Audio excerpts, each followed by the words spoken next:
All right, so salutations, everyone. Welcome to another episode of the Double S Club. Here with your squad, your boy Rohan, mr.romarkable on Instagram. We got Andrew Coley Lord 905. You already know what it is. Yes. And the lovely Miss Lexi Samuels, same info on social. Say what up, girl. Hey.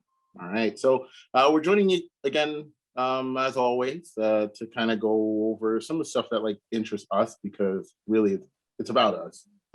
Right? If we're not interested in it, we're not going to talk about it. We're not interested in other shit we ain't into talking about. That's just right. Like if we were interested in farming, we'd be talking about that. But anyways, it's just like this week we're gonna go over some of the stuff that's going on in the I guess the podcast industry. Joe Budden kind of having a little shake up in his organization. Oh boy. Yeah, man. That a shake. Oh, there's a lot to talk about with that. Yeah, there's a lot to unpack. I mean, the dimensions of the whole thing is really, it's kind of the same for us. And I think the reason why we needed to cover it is because me and Rohan are friends. We've known each other for years. We went to school together. And we have this similar dynamic where the show is half and half ours. And same thing with Lexi, like kind of branched this out into a partnership. But a lot of the mistakes that Rory and Mal made, I don't think we'll end up making. Like, that's a safe bet. And I guess the biggest issue, because for those who don't know what really went down, and I kind of had to catch up on it as well, it's basically Joe Budden, and I'm not too familiar with the other characters, so it just goes to show you the level of involvement of his partners.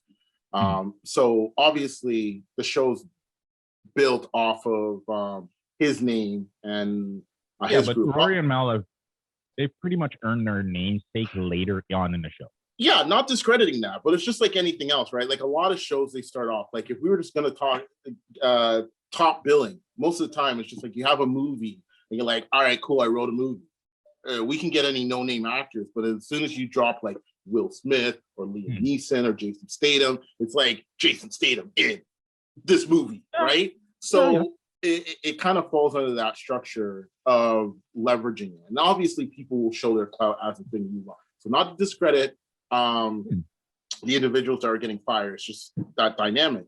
So, everything started catching up. They wanted to know the financial impact, because the way that it works down is that Joe gets the lion's share of the investment revenue, and then the guys would get their subsequent percentage. But obviously, if you're sitting there and saying, I get 10% of something, wouldn't you want to know what your grand something is? So you know what your 10% is? I think that's the problem that we're having here. You can't fault Rory and Mal for actually asking the questions they asked. Facts. They were right. Exactly. They were in their rights to ask everything they asked. I think the problem that lies with this situation is that they weren't clairvoyant about having a review about their finances every month, or sitting down and actually having those uncomfortable decisions, like saying, yo, bro, I make more money than you because I do more work. Like, it's just that simple. Like, sometimes you actually have to have those conversations before you get into money, or else you're going to fall into that trap every single time, because people overvalue their work all the time. They think they're more valuable to a situation than they are. And it sounds like you're going to drop some knowledge, Lexi. No, I was just going to say, with that situation, like, I agree with Rory and Mal, because to be honest with you, they've been there from like the jump. I just feel like Joe he has a big ego. Oh, I feel like 100%. it's kind of like he bamboozled the both of them. Like, at first it was supposed to be a team thing. It was supposed to be like a family dynamic type of situation. But then after a while, I realized, like, because they were on the contract for one. Like, I was doing research on the entire situation. Like, they were on the contract from the get. And like, Joe, I don't know if you guys noticed, but I remember there was, I forgot, it was on one of the podcasts or one of the videos, but they were mentioning about, I think Rory was the one who said that they should make another account for that podcast separately. But Joe didn't. Joe didn't want to. And go ahead. No, go ahead. I'll finish my point. But the thing is, no one took in Joe is trying to play chess, not checkers. He knew what he was doing. You see, the podcast is on his account. He didn't do a separate account. He did it on his account. When you do YouTube videos, you get the revenue from YouTube. He's lied about it and said he doesn't get any money from it. Yeah, you do. When you have a YouTube account, especially if you're a celebrity, an artist, whatever, he put the podcast. He put the podcast purposely. He kept it, I would say, because originally they wanted to do a separate account, but he's the one that put a stop to it, and he kept it on his personal account, his artist account, I should say. And even I took that in when I was watching the podcast, like, continuously. I started to notice that he put it on his personal account. Take it in. When he has his account with his music and all that stuff on it. He knew what he was doing. He knew if people watch the podcast religiously, people would go and see his music as well. So it gives him the extra cash on the side. He hid that side money from Rory and Mal. So technically, he's making more money than what the contract says for all three of them. So he's kind of like bamboozling the both of them. And then can I play devil's advocate? Yeah. Go ahead. Because here's the problem in the situation I have with all of them. I don't think Joe did anything. Reason why I say that is because Joe's been clairvoyant from the beginning of when he started this podcast, saying it's mine. He flat out called it the Joe Budden podcast. No.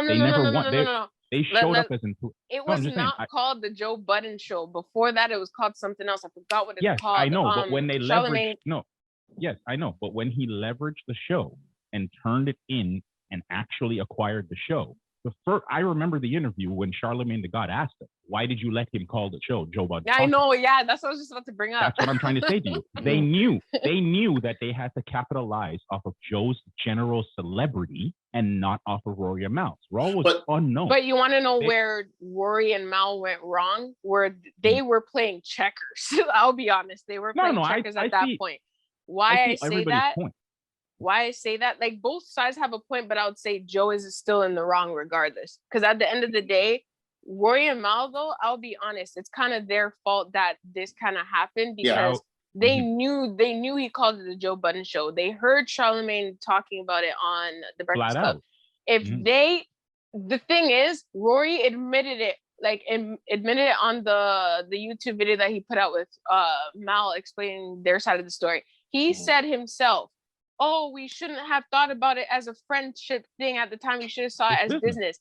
They were in their emotions about it. Like, "Oh, we're friends." Like, they were saying, "Oh, we thought we were friends." But that's the thing. Right. In business, you can't think that way. I get it, though. Joe went wrong a little bit with, like, kind of blindsiding them. But at the end of the day, it's business. It's business. Not a little bit. He went wrong a lot. Yeah. And that kind of encompasses the whole thing. Because, Lexi, you're totally right. When it comes to dealing with situations, whether or not you're in business with strangers or acquaintances, friends, family or your partner, don't matter. You run the risk of those kind of dynamics as the relationship reaches a higher level of either intimacy or commitment or whatever, right? So that's right. Well, it's not a plateau. It's just that you have more of the risk, right? Because it's easier for you to cut your coworkers, like any of us, like our 9 to 5 you see job. a ceiling. Well, no, but a lot of people see the ceiling.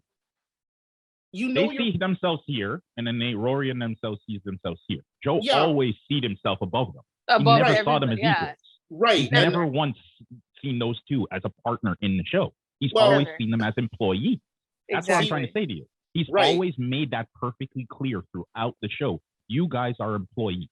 If you bring in other bags, it's yours for us to split. But anything I create from this show is mine. He said that on the show numerous times. Like I said, it's Rory and Mal's fault for being in their emotions about it instead of thinking business. They weren't thinking that way. They're like, "Oh, we're friends." Renegotiation could have happened. Yeah. I mean, it depends on whether or not Joe wanted to allow it, because there's truths on both sides, right? Yes, like I said at the beginning of the call, because Joe Budden has that clout and that startup, it's to be assumed that they're leveraging that in order to to accelerate or elevate the quality and the reach of that show. Joe going and creating additional assets from the show is a little gray area, right? Because if you're creating additional revenue based off your notoriety and it's direct correlation to the content, it's kind of like you're benefiting from the work of those guys as well, right? To a certain extent, right? And if they had in the business saying some of that should get filtered into the business and according to revenue, like perfect example for our show, right? If like as an artist, Andrew, if you blew up because of this show, right? You have every right to sit here and say, my image, my personality, my ability of who I am as a brand should allow me to go on and do your own things. And that happens. A lot of artists, like, you know, they're part of a band and then like Justin Timberlake, we've seen it like a million times. Michael Jackson, all that sort of stuff. They were able to walk away from the group because of the quality and the brand and their reach, right? But that is you going off and saying, all right, this chapter is done. In Sync is still its own entity and you all have to get paid equally. No, I see your point. Right. And also, if you're in a situation to continue utilizing the platform in order to keep moving in, it would be nice if money. Well, it would be nice if part of that revenue does go to the whole, right? So if Joe came back and said, I'm the star, get it through your head, boom. But I hear what you guys are saying. So let's renegotiate like a 60-40 or a 70-30 split where it's just like, yes, we recognize that my brand and my clout got this extra money, but I do understand that you guys help support the show as an employee, kind of like profit sharing. Here's your pittance. The simple fact that he came down and said, this is my show, kind of like, who the fuck are you guys? That's where it was just like, you burnt both the business and the friendship component. Yeah, friendship bridge, right? I see your point, but I think there's a point to be said though in this entire situation where we're looking at this in the sense of friendship and business. We're looking at this not in the sense of a ruthless businessman. We're not looking at the other side of this. What I mean by this is, Rohan, the reason why we would never have this situation, and Lexi, you can speak to this. The reason why all three of us will never have this situation is because we equally split the work. None of us in this thing right there, what we're doing, feels like the other person is doing less unless you're doing a lot more at that time. Like, Ro, you do all the editing. So while you're in your editing suite, bro, you're doing all the work right then. But while I'm doing the show concepts, getting up people to like coming as guests and yada, yada, yada. And then Lexi's doing the write-ups and all the, everybody splits their time equally. I think I can agree to that to a certain extent. I think the other thing that kind of helps us in this situation, and you know what, you guys can blast us in the comments if something happens a year from now. It's also, we recognize what it is, right? Like we do our own thing. We understand what we're contributing to the show, right? So it has its own perceived value associated with it. True. Right? Because I have editing skills and background, I can sit here and say, I know what I put in. You guys know what I put in. You know what I can take out, but it's advantageous and beneficial for us to be a part of it. Lexi has a writing background, so she can commit when it comes to that contribution, but she can also pull out of it. Andrew, you have your brand and your notoriety as well as your network. You put in and you can pull out. Because we recognize what we're benefiting from it, we can cycle through each other, but at the same token, we know what we're contributing. Those guys, their contribution was association to each other. It wasn't a clear distinction to say, I bring a certain particular skills, like a Liam Neeson line, to say, as a result, I am valued and invaluable to this project. The situation Joe, based on exactly. Joe had the ability to sit here and say, I'm the star, I'm the brand, this is what we get. Not even just that, I can replace you because your core value is not in the show. Well, and exactly. He's proven that already. He got rid of them, put 2 more people on the show, and the show didn't stop at all. So it should show you the value of their content. Exactly. So like Lexi said, they were playing checkers. They were just making moves and responding. They should have came in a chest and said, hey, bro, yes, we're upset that this isn't working. We want to see the books, but they should have had something to leverage or present it in a manner to say, listen, the reason why we want to know what the books is not because we're necessarily asking for more money. We just want to know what's happening. And even if that doesn't come back to them, right? It's just like, as long as the show exists, because if we were in that same situation, right? And like I said, one of us was able to leverage our resources to get more money. Yeah, I would recognize that person taking the lion's share, but my challenge would be like, let's ensure that the show is protected.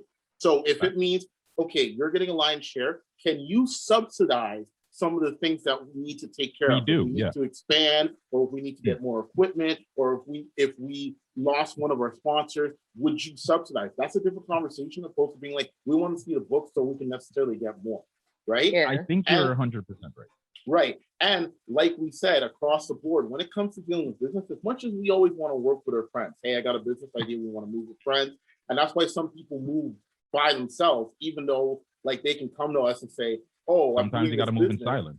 But it's the thing, it's your ability to have that conversation with peers, right? Because you don't want to shake that foundation when you have a friendship. So if you have a business idea, right, it's some people, they find it difficult to share it with their friends because they don't know how to say, this is us as friends versus this is a business. And this is a separate entity. Like we've had those hard conversations. Like how many, me and you, like you, in the short time we've known each other, we've had some hard conversations, right? Yeah. And we are all transparent here. I can call Ro, I can call you at well, I do. I've messaged you at 7 a.m. in the fucking morning when I know your ass is awake. Like, you know what I mean? It's not the fact that we're friends. It's because we have, like, I watched Aubrey and Preach actually discuss this dynamic that they said they're not friends. They said that they're not friends based on the fact that their working relationship is more important about the show than maintaining a friendship.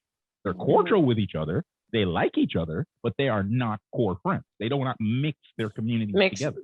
Yeah.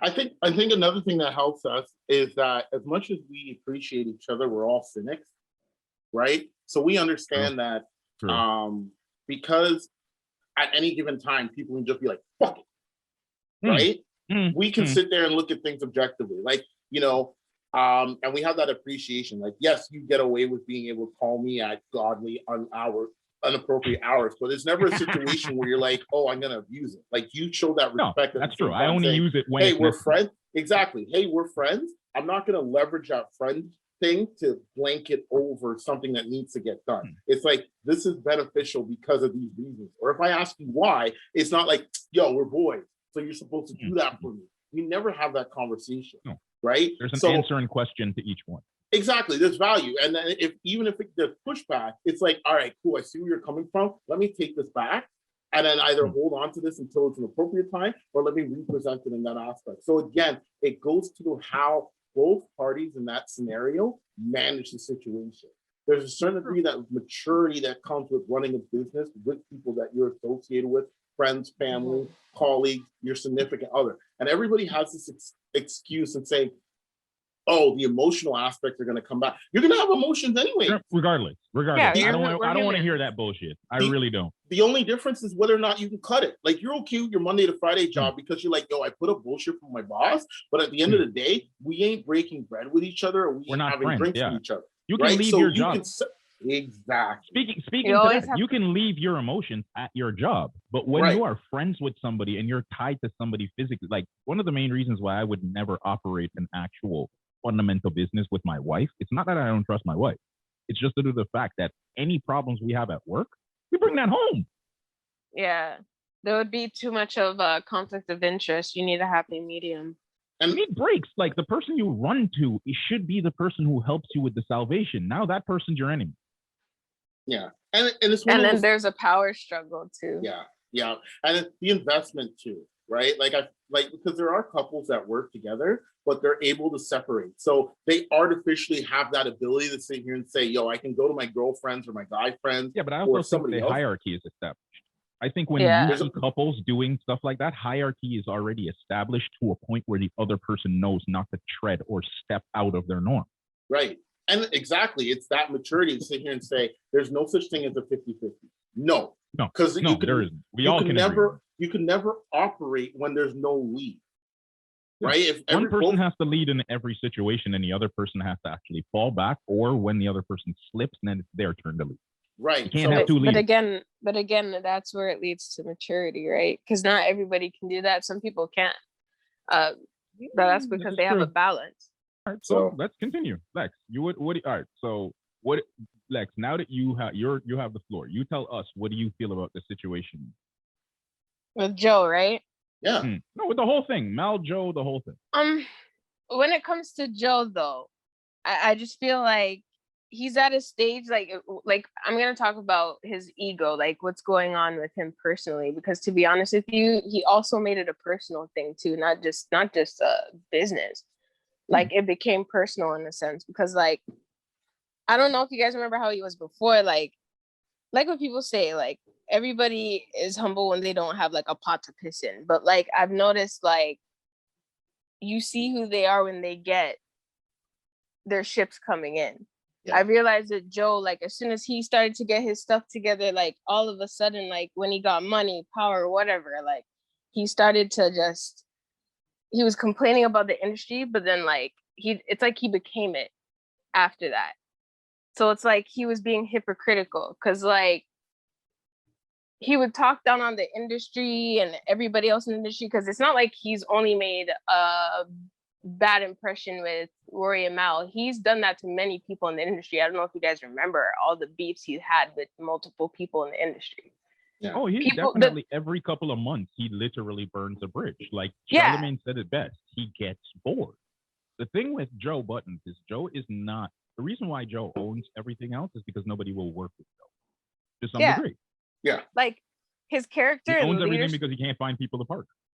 Yeah, because I've noticed like his character and his leadership skills are like very poor, but he's really good at like he's really good at just getting at least business, I would say, or coming up with ideas or different dynamics to get money. But the thing is, what I've noticed with him is like he's I don't know how to put it. It's like everyone in the industry doesn't really like him as much, but no one has any choice but to respect him because of his business aspects. Like he has his shit together. I'm not gonna lie. It's like you can hate on him, but at the end of the day, you got to pay him his respects, because he actually came from a long way. That's one thing I've noticed. He's bankable. Go ahead. He's bankable. Yeah. So I think the problem Joe has, I think the major problem Joe has is the same problem Charlemagne explored. I hate bringing it up every time, but Charlemagne basically hit the nail on the head. He says, all right, they had a personal relationship where Joe Buttons was just coming into the podcast field and Charlemagne was the guy who they had all that stuff on pocket. He was kind of in a mentor position to Joe Budden. What did Joe do? Joe ended up causing a fake beef to sell his show. Rather than actually basically just saying to the public, I don't have any issue with Charlemagne. These two that are on my show might have an issue with Charlemagne, but I don't. Charlemagne and me are great friends. Instead of doing that, he went with the entire thing and sold the entire thing and now has burnt the same bridge that put him into the position he was in now with Charlemagne the God. So it should just show you, Joe is not the type of person that is not an emotional creature. He does not know how to do it any other way. The problem that people don't seem to do is that they don't seem to measure that. They don't seem to realize that this is an emotional ass creature you're dealing with, and you need to keep him with a certain level of space. Other than that, you could easily work with Joe Budden, because he's it's just a ticking time bomb. At some point, he's going to explode, then he's going to go back to normal. And that kind of goes back to the lack of understanding they have of each other too. Like if you want to rely on friendship to keep the business going, then you need to understand who you're working with. So it's just like certain idiosyncrasies and certain behavioral attributes. You can be like, all right, cool. There's the line. I understand that if I get you to this and you start raging, you're gonna rage quit. So I'm gonna step back and kind of be like, all right, cool, Joe, we're gonna come back to this later and deal with it. So he was kind of right calling them out 3 years ago and saying they don't do the work. They didn't do the work to understand what they were dealing with. They were just like, we got we're here. But that's his opportunity though, to mentor others for them to even work harder. Because at the end of the day, when you take it in, his chest is too high. Your show is up and up. Yeah. But one thing I didn't like with Joe, he kept on saying, oh, like I should be above the Joe Rogan show or whatever. Like, it's like, come on, dude. That show, he's been in the business for over 10 years, like in the podcast business for over 10 years. He's literally above you. For you to say that you should be at the same level, getting paid the same amount as him, like I think he said 10 mil or something like that. I was like, Joe, sit down. Lord, if we were No, but making You're 10 not- mil. You guys got to think about it. That's perspective numbers. You guys got to think about it this way. If you think about the actual dynamics of things, Joe Rogan is the Joe Rogan of podcasting. But to Black culture, Joe Budden is the Joe Rogan of that.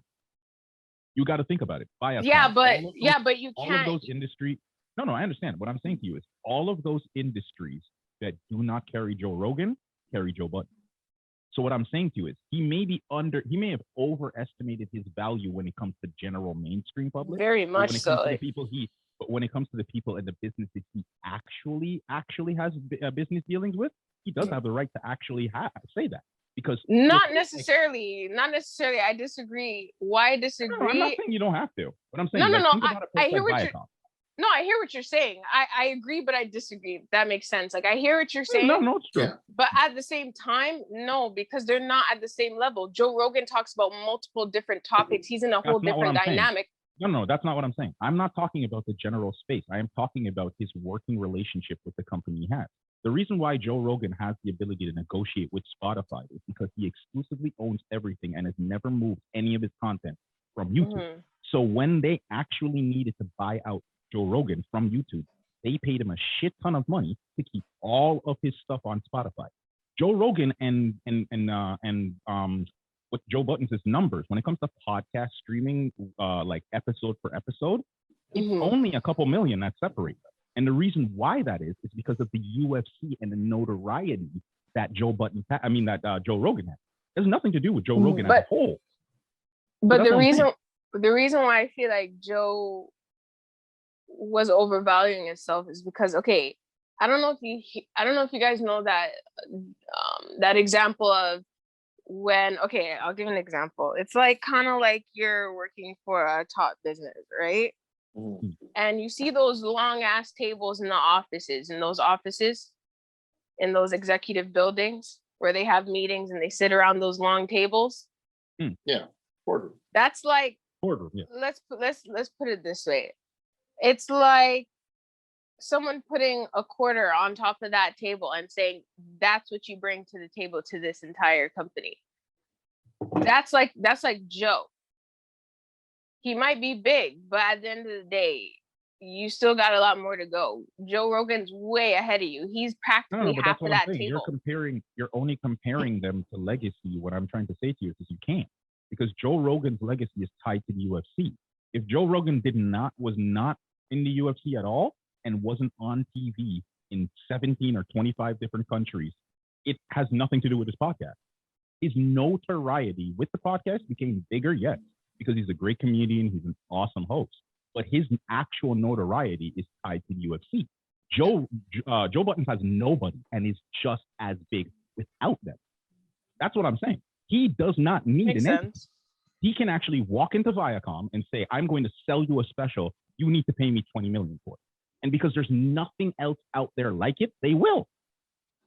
His one-off interviews are worth millions of dollars because nobody gets the information Joe Budden gets out of people. Nobody. Yeah. So yeah, he actually knows his brand. He's very, very, very creative when it comes. You said it yourself. He's very creative at what he does. Yeah. So he's not a crazy mind. He did overinflate himself a little bit when it comes to the Joe Rogan comparison, but when it comes to actual value, company for company, they're kind of niche for niche. Just due to the fact that Joe Rogan has a bigger brand. He has a bigger exposure limit. Like people in India will know who he is because they watch UFC fighting, and you know what I mean? His brand is bigger because of the people he is allowed to interview based on that brand. But because Joe is hip hop, he stays within that realm. It's a smaller dynamic. Now let him expand outside of hip hop and see what happens. True. He might take over Joe Rogan's spot because he doesn't need any help. He doesn't need no help. You know what I mean? He's already proven he needs no help. He doesn't need a show. He produces everything himself. Oh yeah, that's what it was called. Yeah, I just searched it up. It used to be called I'll Name This Podcast Later. Yeah, but that was on purpose. Yeah, because like the thing is, like, regardless, like they should have seen it coming. Oh my god, like I wish I could talk to Rory and Mel in person. Like they should have seen it coming. Because like after, I think it was her name's Marissa. I think it was Marissa. Like after she Guys, got first notes or fired, whatever. yeah, because after she got fired from the podcast, from then he should have known he was gonna like literally change it after that. Because like literally he was taking it over. As soon as he said, okay, Joe Budden podcast, that's when they should have put a stop to that, or at least had a discussion, at least put in contracts or something. But they weren't thinking that way. Like, right. So, you know, it's definitely a unique situation in that aspect. Like I said, I feel for the guys, how they kind of got roasted, especially on live, where they're like, you're fired, like some kind of like apprentice shit. That was immature and unprofessional. It was terrible, bro. Yeah. It was terrible. But you see, the one thing I have to say about this whole entire thing, and this is my final point, because we're going to run out of time with this, is I think the major issue we have with this is Charlemagne actually quoted all the entire timeline on this. As much as he flat out told them, listen, Joe gets bored. Joe is not the type of person to take any of this shit seriously. He says, Mel, you have a relationship with Joe, but the other one, Rory, I don't even know if you really are actual friends with Joe like that. Yeah. He said he could get replaced anytime. Nobody flat out told him, and Joe admitted it on the show. He says, yes, he can be replaced at any time. Easily. One of my favorite lines in the show when they asked them was, do you think Rory and Mel could hold their own podcast? I think you know what Joe's answer was? No, they don't do enough work. Wow. Damn, son.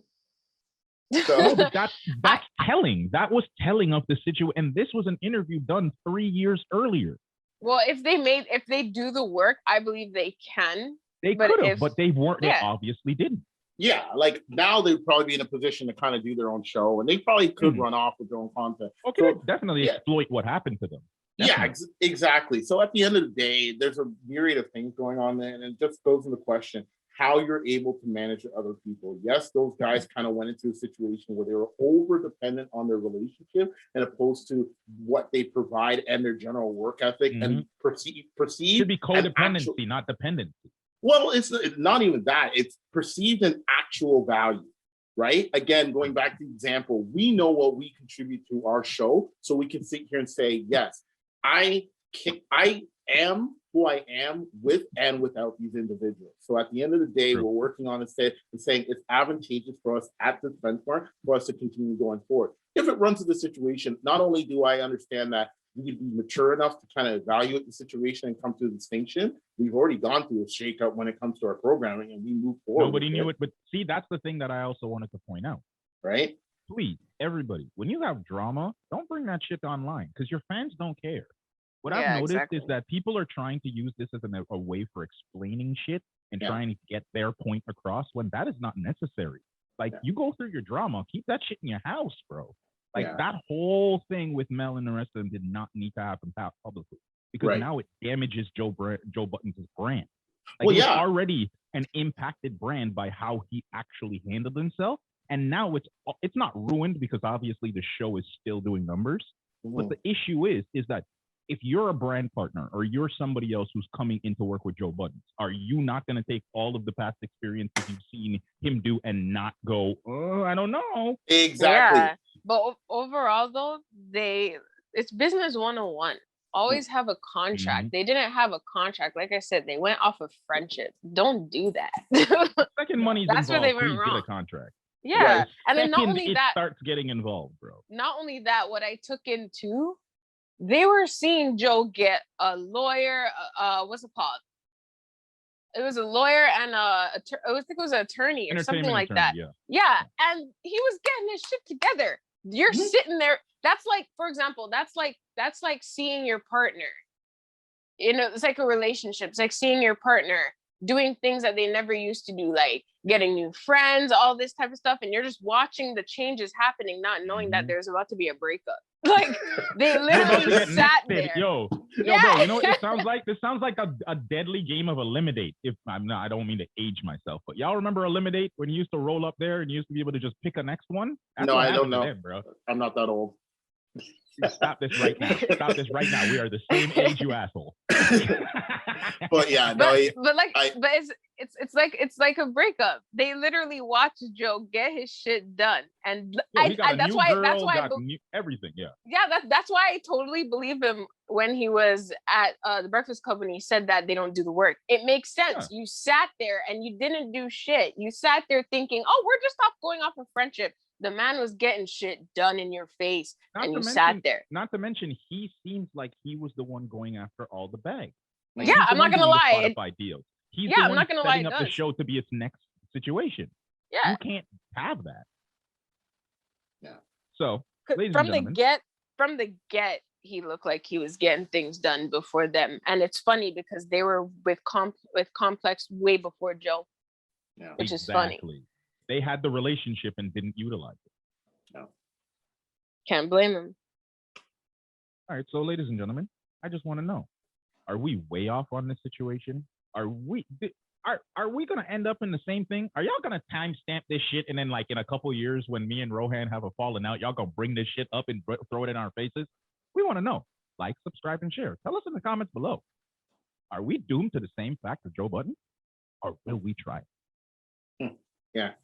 Can friends make money together? All right. So we appreciate you guys. Like he said, like, share, subscribe, follow us on the social, keep in the loop. Make sure you catch up on every episode that we've done and be a part of every episode that we're going to do. And let us know. Sometimes we want to talk, and hey, if you want to be on our show, send us a link. And we appreciate y'all. All right. Later.